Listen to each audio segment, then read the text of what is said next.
Tiger نے سانس تک روک لی۔ وہ گہری دلچسپی اور حیرت سے اس شخص کے لڑنے کا انداز دیکھ رہا تھا۔ یوں محسوس ہونے لگا تھا جیسے بازیگر سرکس کے جولوں پر ادھر سے ادھر چکرا رہا ہو۔ وہ نیلے لبادے والا جسم اسی انداز میں اڑتا پھر رہا تھا۔ ہر بار وہ کسی نہ کسی ہونڈے سے ٹکراتا۔ نیلے رنگ کا ایک طوفان تھا جو اپنے سامنے آنے والی ہر شے کو گرتا چلا جا رہا تھا، اور پھر ٹائیگر نے اسے پہچان لیا۔ یہ بلو سرکل کا ماسٹر تاؤ تھا جو شنگھائی سے اس کے تعاقب میں یہاں تک پہنچ گیا تھا۔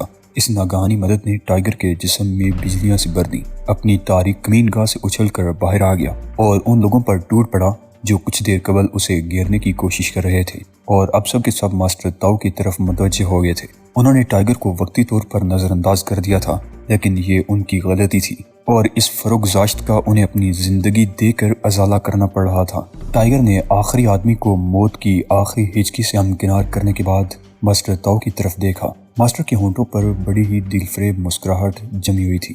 وہ بڑے ہی پروکار انداز میں آگے آیا اور دونوں ایک دوسرے سے 2 قدم کے فاصلے پر رک گئے۔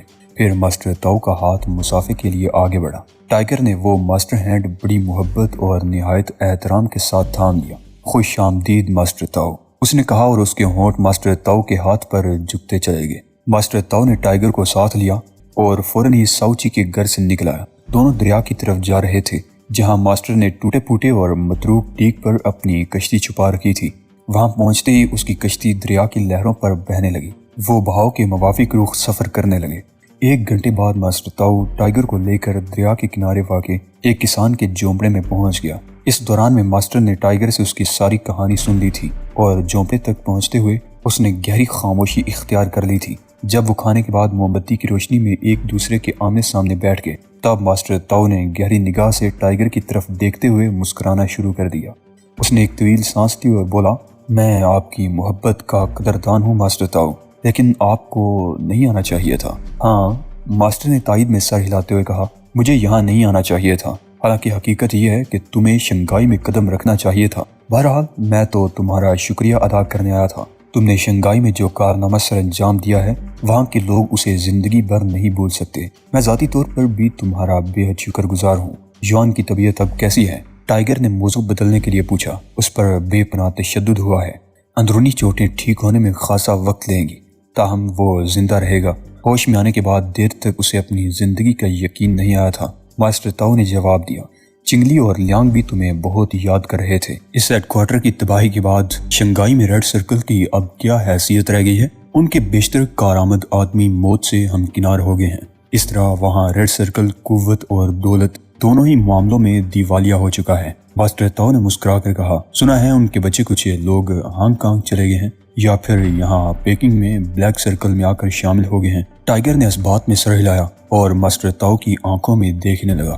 آپ نے بروقت آ کر میری مدد کی۔ ممکن تھا کہ میں ان لوگوں کے نرغے میں بیکار باتیں نہ کروں۔ ماسٹر تاؤ بولا، میں آتے ہوئے ایک بستی میں رکا تھا، وہاں تم نے جو کچھ کیا ہے وہ بھی قابل تعریف ہے، جبکہ ریڈ سرکل کا ہیڈ کوارٹر تباہ کرنا ایک فقید المثال کارنامہ ہے۔ جس شخص کے ہاتھوں ایسے کارنامے سر انجام ہوتے ہوں، وہ چوہے کی موت کبھی نہیں مر سکتا۔ ٹائیگر نے ایک بار پھر موضوع بدل دیا۔ وہ اپنی تعریف و توصیف جیسے ناکارہ موضوع پر وقت ضائع نہیں کرنا چاہتا تھا۔ اس نے حسین سونی اور دنیا کے خوفناک ترین کردار فانگ کے سلسلے میں باتیں شروع کر دیں۔ ماسٹر تاؤ کو فانگ اور سونی کے بارے میں کوئی خبر نہیں تھی۔ نہ جانے وہ بیچاری زندہ بھی ہوگی یا نہیں۔ ٹائیگر نے ایک طویل سانس لے کر کہا، یقیناً زندہ ہوگی۔ ماسٹر تاؤ ٹھوس لہجے میں بولا، اور اس کی وجہ یہ ہے کہ سونی بطور ہتھیار بلیک سرکل کے لیے بے حد قیمتی شے ہے۔ وہ اس ہتھیار کو تمہارے خلاف استعمال کرنے کی کوشش کریں گے، لہٰذا تمہارا خیال ہے کہ وہ ایسی قیمتی ہستی کو طوائف بنا کر چند ہزار ڈالر کمانے کی بجائے احتیاط سے اپنے پاس رکھنے کو ترجیح دیں گے۔ جب وہ اس سے تمہارے بارے میں معلومات حاصل کر لیں گے اور جب انہیں یقین ہو جائے گا کہ وہ ان کے لیے مزید کارآمد نہیں رہی، تو اسے ختم کر دیا جائے گا۔ وہ لوگ اسے کہاں لے گئے ہوں گے؟ ٹائیگر نے پوچھا۔ وہ تصور کی آنکھ سے سونی کے نازک جسم پر ابھرنے والے تشدد کے داغ دیکھ کر دل ہی دل میں کانپ اٹھا۔ کسی ایسی جگہ جہاں وہ اسے پوری طرح محفوظ رکھ سکے۔ ماسٹر نے جواب دیا، اور محفوظ ترین جگہ ان کا ہیڈ کوارٹر ہی ہو سکتی ہے۔ کیا آپ جانتے ہیں کہ ان لوگوں کا یہ شیطانی اڈا کہاں ہے؟ ٹائیگر کے لہجے میں غراہٹ پیدا ہو گئی۔ میں یقین سے تو نہیں کہہ سکتا، ماسٹر تاؤ نے گہری سوچ سے چونک کر جواب دیا، لیکن مجھے کچھ اندازہ ضرور ہے۔ ٹائگر سوالیہ نظروں سے اس کی طرف دیکھتا رہا۔ میں جب بھی پیکنگ آتا ہوں ہمیشہ اسی جھونپڑے میں قیام کرتا ہوں۔ یہ جگہ بھی میں نے بلیک سرکل کا ہیڈ کوارٹر تلاش کرتے ہوئے ہی ڈھونڈی تھی۔ مجھے یقین ہے کہ بلیک سرکل کا وہ شیطانی اڈا یہاں سے زیادہ دور نہیں ہے۔ وہ قدرے توقف کے بعد ٹائگر کی آنکھوں میں جھانکتے ہوئے بولا، میں دیکھ رہا ہوں کہ تم سونی اور فانگ کی تلاش میں جانے کے لیے بے چین ہو، لیکن میری بات غور سے سنو۔ ہمارے پاس زیادہ وقت نہیں ہے۔ اس بات کا صحیح اندازہ بھی تمہیں جلد ہی ہو جائے گا۔ میں آپ کی باتیں بڑی توجہ سے سن رہا ہوں ماسٹر، ٹائگر نے قدرے خوشگوار موڈ میں کہا۔ بہت دیر بعد اس کی طبیش گفتگو واپس آئی تھی۔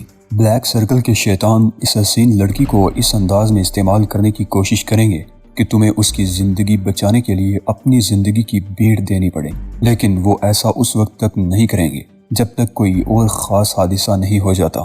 آپ کا مطلب ہے کہ وہ میرے ہاتھوں مزید نقصان اٹھا کر یہ سوچنے پر مجبور ہوں گے کہ ہاں۔ ماسٹر تو نے اس کی بات کاٹ دی۔ پیکنگ میں بلیک سرکل تنظیم عنقریب مافیا کی سب سے بڑی کھیپ حاصل کرنے والی ہے۔ یقین کرو اتنی بڑی مقدار میں یہ مہلک دوا یہاں پہلے نہیں آئی۔ 10 ٹن والے اسٹیل کے 10 ڈرم۔ یہ کہتے وہ رک کر ٹائگر کے چہرے پر اپنی بات کے اثرات دیکھنے لگا۔ ٹائگر کو اتنی مقدار کی قدر و قیمت کا اندازہ نہیں تھا، اس لیے اس نے کوئی خاص رد عمل ظاہر نہیں کیا، جس پر ماسٹر تاؤ نے زیر لب مسکراتے ہوئے وضاحت کی۔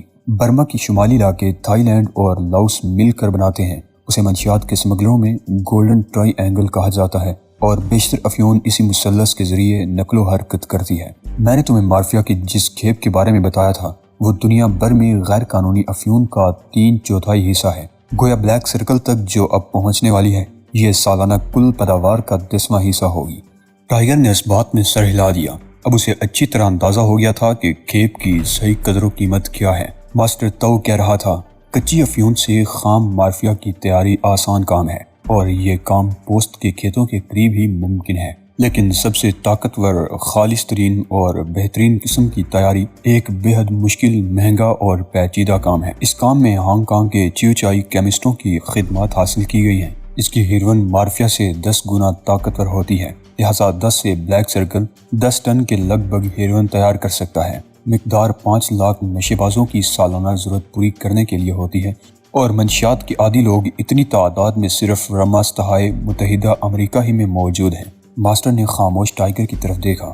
ٹائگر کی آنکھیں حیرت سے پھیل گئی تھی اور اس کی پیشانی پر پسینے کے ننھے قطرے چمکنے لگے تھے۔ اب اسے کھیپ کی صحیح قدر و منزلت اور مالیت کا پوری طرح احساس ہو گیا تھا۔ ہاں، تو میں کہہ رہا تھا کہ بلیک سرکل کو اتنی بڑی کھیپ ملنے والی ہے۔ چیو چاؤ کیمسٹوں کی ٹیم بھی بلیک سرکل کے تحت کام کر رہی ہے، لیکن وہ لوگ یہ کھیپ یہاں بھیج رہے ہیں۔ اس کا مطلب ہے کہ یہاں بھی خام افیون سے مارفیا تیار ہوتی ہے۔ یقیناً یہ کام بلیک سرکل کے ہیڈ کوارٹر میں ہوتا ہوگا۔ اگر ہیروئن کی تیاری کا کام یہاں بھی کامیابی کے ساتھ ہونے لگا تو ایک افیونی جنگ ناگزیر ہو جائے گی۔ ٹائگر نے اس بات میں سر ہلا دیا۔ بلیک سرکل کے لیے اس کے دل میں نفرت دو چند ہو گئی تھی۔ جو کچھ بھی ہونا ہے وہ کل رات عمل میں آئے گا۔ یہاں سے کچھ دور ایک مچھیروں کی بستی ہے، وہاں ایک چھوٹی سی بندرگاہ بھی ہے۔ مجھے یقین ہے کہ کھیپ وہاں پہنچے گی، پھر وہاں سے بڑے بڑے ڈرموں سے مارفیا کنستروں میں تقسیم کر کے نو آبادی کے علاقوں تک پہنچا جائے گی۔ یہ کھیپ اس انداز میں جن 2 عمارتوں تک پہنچے گی وہ کمیونسٹ پارٹی کے افسروں کی تصرف میں ہے۔ اس کا مطلب ہے کہ بلیک سرکل نے پیکنگ میں موجود کمیونسٹ پارٹی پر اپنا تسلط قائم کر لیا ہے۔ اس سلسلے میں آپ کے ذہن میں کوئی خاص منصوبہ بھی یقیناً موجود ہوگا؟ ٹائگر نے ماسٹر تاؤ کی آنکھوں میں دیکھتے ہوئے پوچھا۔ ماسٹر تاؤ نے اس بات میں سر ہلا دیا۔ اس کی آنکھیں سرخ ہو رہی تھیں، یوں لگ رہا تھا جیسے دل میں بھڑک اٹھنے والے آتشی غضب کے ننھے شعلے اس کی آنکھوں میں بھی سما گئے ہوں۔ ہاں، اس نے غراہٹ آمیز لہجے میں کہا، میرے ذہن میں ایک منصوبہ موجود ہے۔ ہم دونوں میں سے ایک اس کشتی کا سراغ لگائے گا جو کھیپ لے کر بندرگاہ میں داخل ہوگی۔ میرا خیال ہے کہ وہ ڈرموں کو رسی کی مدد سے کھینچیں گے اور یہ عمل کسی بادبان کی اوٹ میں پانی کے اندر ہی اندر ہوگا۔ ڈرموں کو زیر آب کھینچ کر بندرگاہ پر موجود ایجنٹوں کے حوالے کر دیا جائے گا۔ اسی دوران میں ہم میں سے ایک ان 2 عمارتوں کی نگرانی کر کے یہ پتہ چلانے کی کوشش کرے گا کہ کون سی عمارت بلیک سرکل کا ہیڈ کوارٹر ہے۔ ہم میں سے جو کوئی بھی اس کام میں پہلے کامیاب ہوا وہ فوراً حملہ کر دے گا۔ اس کی وجہ یہ ہے کہ کہیں بھی حملہ ہوگا بلیک سرکل کے گرگے دوسری جانب سے نکل کر فوراً اپنے ساتھی کی مدد کے لیے لپکیں گے۔ اس طرح ہیڈ کوارٹر اور اسمگلنگ بوٹ دونوں ہماری نظروں میں آ جائیں گے۔ ٹائگر نے اس بات میں سر ہلا کر اس منصوبے کی تائید کر دی۔ واقعی شاندار منصوبہ تھا۔ ٹھیک ہے، مجھے یہ منصوبہ بے حد پسند آیا ہے۔ ٹائیگر نے کہا، اب ہمیں کیا کرنا ہے؟ اب تمہیں یہ فیصلہ کرنا ہے کہ تم اس منصوبے کا کون سا حصہ اپنے ذمہ لیتے ہو۔ ماسٹر تاؤ نے کہا، بندرگاہ یا پہاڑیاں، لیکن اسے پہلے کہ تم اپنے حصے کا انتخاب کرو، میں ایک بات کی اور وضاحت کر دینا چاہتا ہوں۔ ممکن ہے سونی ہیڈ کوارٹر میں موجود ہو، اگر ایسا نہیں ہے تو وہ یقیناً کسی ایسی جگہ رکھی گئی ہوگی جہاں سے اسے کہیں باہر سمگل کیا جا سکے، لیکن اس بات میں کسی قسم کا شبہ نہیں کہ فانگ بندرگاہ پر موجود تھا، کیونکہ کھیپ کی نگرانی سب سے اہم کام ہوتا ہے۔ ٹائیگر کی آنکھوں میں سرخی دوڑ گئی، وہ سوچ میں پڑ گیا۔ بڑی عجیب صورتحال تھی، اسے اندازہ تھا کہ ماسٹر تاؤ کیا کہنا چاہتا ہے۔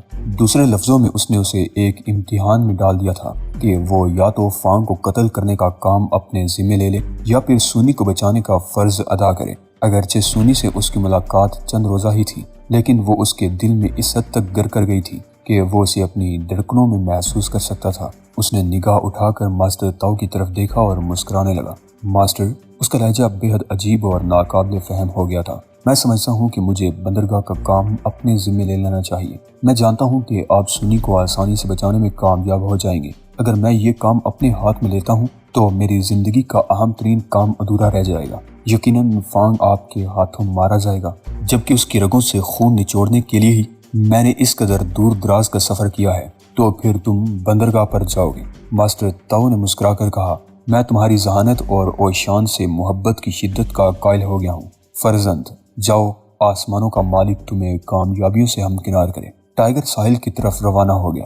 راستے میں ایک چھوٹا سا ساحلی گاؤں پڑتا تھا، جہاں سے اس نے سیاہ رائی اور تنکوں کا بنا ہوا ایک وسیع و عریض ہیٹ خریدا۔ اس نے سفید بیگی پتلون بھی خریدی۔ یہ پتلونیں عموماً ملاح قسم کے لوگ پہنتے تھے۔ ٹائیگر نے اپنا حلیہ بھی کافی حد تک بدل لیا تھا، اور اب تنکوں کے ہیٹ اور بیگی پتلون میں وہ ان ہزاروں چینیوں جیسا ہی لگتا تھا جو اس مختصر سی لیکن بے حد مصروف بندرگاہ پر ہر طرف پھیلے ہوئے نظر آ رہے تھے۔ سورج ڈھلتے ہی وہ پہاڑیوں کی جانب بڑھنے لگا، جس کے دائیں جانب گاؤں تھا اور بائیں جانب کھاڑی تھی، جس میں بے شمار بادبانی کشتیاں لنگر انداز تھیں۔ یہ کشتیاں ایک دوسرے کے ساتھ باندھ دی گئی تھیں۔ اسی وجہ سے اتنی بہت ساری کشتیاں جب لہروں پر ایک ساتھ ڈولتیں تو بڑا ہی دلکش منظر بن جاتا تھا۔ ٹائیگر کی نگاہیں اطراف میں چکراتی رہی، حتیٰ کہ دور پہاڑیوں کے قریب اسے چند روشنیاں جلمل کرتی نظر آ گئیں۔ تاریکی بڑھتی جا رہی تھی۔ ٹائیگر نے اس بات میں سر ہلایا، ماسٹر تاؤ نے انہی کشتیوں کی نشاندہی کی تھی۔ ٹائیگر نے خود کو پوشیدہ رکھنے کے لیے ایک جگہ کا انتخاب کیا اور انتظار کرنے لگا۔ وہ پورے 3 گھنٹے تک اس جگہ دبکا رہا، اطراف کا جائزہ لیتا رہا۔ بے چاند کی رات تاریک تھی، لیکن اس کے باوجود ٹائیگر ان ہیولوں کو دیکھنے میں کامیاب ہو گیا جو ایک کشتی سے دوسری کشتی کی طرف تیر رہے تھے۔ اچانک ان میں سے ایک نے غوطہ لگایا۔ ٹائیگر پانی کی سطح کو گورتا رہا۔ بہت دیر ہوگی، ان میں سے ایک بھی سطح آب پر نہیں ابھرا تھا۔ 5 منٹ بعد تیراک سطح آب پر آئے اور پھر ایک کشتی کے کنارے بیٹھ گئے۔ ٹائیگر نے گہری نگاہ سے ادھر دیکھا اور پھر اسے وہ تار بھی نظر آ گیا جو جہاز نما بادبانی کشتی سے پانی میں دور کہیں نیچے تک جا رہا تھا۔ ٹائیگر کی نگاہ غوطہ خوروں پر پڑی۔ وہ پانی میں تیر رہے تھے اور ان کی تعداد 3 تھی۔ ان کی پشت پر آکسیجن ٹینک لدے ہوئے تھے۔ ٹائیگر ان بدماشوں کی حکمت عملی کو سراہے بغیر نہ رہ سکا۔ انہوں نے کشتی بندرگاہ سے کافی دور نظر انداز کی تھی اور پھر وہاں سے غوطہ خوروں کے ذریعے اسمگل شدہ منشیات ایک ایسی کشتی تک پہنچائی جا رہی تھی جو دریائے وانگ پو کی گودی میں کھڑی تھی۔ ٹائیگر نے جیسے ہی ان غوطہ خوروں کو دیکھا، وہ جوتے اور کپڑے اتار کر بڑی خاموشی سے پانی میں اتر گیا۔ وہ نہایت خاموشی سے تیرتا رہا، حتیٰ کہ ایک غوطہ خور سے 6 فٹ کے فاصلے پر جا پہنچا۔ تب اس نے یوں ہاتھ لہرانے شروع کر دیے جیسے اس شخص کی توجہ اپنی طرف مبذول کروانا چاہتا ہو۔ جیسے ہی وہ اس کی طرف متوجہ ہوا، ٹائیگر نے اشارے سے دوسری طرف کچھ دکھانے کا انداز اختیار کیا۔ غوطہ خور نے پلٹ کر دیکھا تو ٹائیگر اس کے سر پر پہنچ گیا۔ اگلے ہی لمحے اس نے ربر کا ایئر ہوز غوطہ خور کے منہ سے کھینچ لیا۔ اس سے پہلے کی صورتحال غوطہ خور کی سمجھ میں آتی، اس کا جسم چرمرا گیا، اس کے پیٹ میں شگاف پڑ گیا، جس سے آنتیں پانی میں نکل کر تیرنے لگی۔ ٹائیگر نے خود کو سطح آب کی طرف اٹھاتے ہوئے اس کی ٹھوڑی کا نشانہ بنایا اور پھر اس کے چاقو اور تیر نما نیزے پھینکنے والی گن پر قبضہ کر دیا۔ غوطہ خور کی لاش طے نشین ہونے لگی تو ٹائیگر بھی اس کے ساتھ نیچے جا رہا تھا۔ اس نے ایئر ہوز اپنے منہ سے لگا کر ایک گہری سانس لی اور غوطہ خور کا ماسک اتارنے لگا۔ اب وہ ان غوطہ خوروں میں سے ایک بن گیا تھا جو منشیات منتقل کرنے کا کام کر رہے تھے۔ وہ تیرنے لگا، اس کا رخ اس کشتی کی طرف تھا جس پر منشیات کا ذخیرہ منتقل کیا جا رہا تھا۔ دوستو اسی کے ساتھ آج کی قسط کا اختتام ہوتا ہے. گزارش ہے کہ چینل کو سبسکرائب کرتے ہوئے ویڈیو کو لائک شیئر لازمی کیجیے. اللہ نگہبان.